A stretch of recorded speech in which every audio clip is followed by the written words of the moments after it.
السلام علیکم ورحمۃ اللہ وبرکاتہ۔ معزز سامعین، آج کا فرمان رسول صلی اللہ علیہ وآلہ وسلم آپ کی سماعتوں کی نظر کرتا ہوں۔ کتاب صحیح بخاری حدیث نمبر 6985، کتاب صحیح مسلم حدیث نمبر 2261، اور یہ روایت سنن ترمذی اور مسند احمد میں موجود ہے۔ اس کے راوی حضرت ابو سعید خدری رضی اللہ تعالیٰ عنہ بیان کرتے ہیں کہ رسول اللہ صلی اللہ علیہ وآلہ وسلم نے فرمایا، جب تم میں سے کوئی شخص ایسا خواب دیکھے جو اس کو پسندیدہ ہو تو وہ خواب اللہ تعالیٰ کی جانب سے ہے۔ اس خواب پر اللہ تعالیٰ کی حمد کرے اور اس کو لوگوں کے سامنے بیان کرے، اور جب وہ اس کے سوا کوئی ناپسندیدہ چیز خواب میں دیکھے تو یہ خواب شیطان کی جانب سے ہے، سو وہ شیطان کے شر سے اللہ تعالیٰ کی پناہ طلب کرے اور اس خواب کا ذکر کسی سے نہ کرے تو وہ خواب اس کو کوئی ضرر نہیں پہنچائے گا۔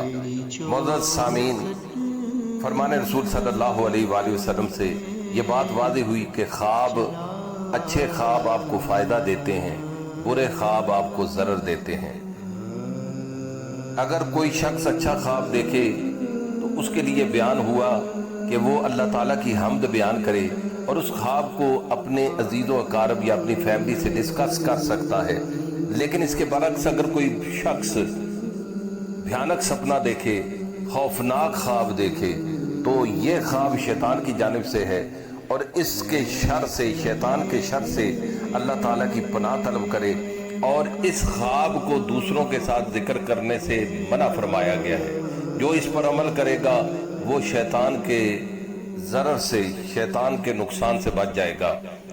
آج کے فرمان رسول آپ کی سماعتوں کی نظر کیا، اس کو شیئر کریں تاکہ دوسرے بھی فرمان رسول صلی اللہ علیہ وآلہ وسلم سے مستفید ہوں۔ کل تک کے لیے خالد محمود گولڑوی کو اجازت دیجیے۔ اللہ تعالیٰ آپ کا حامی و ناصر۔ اللہ حافظ۔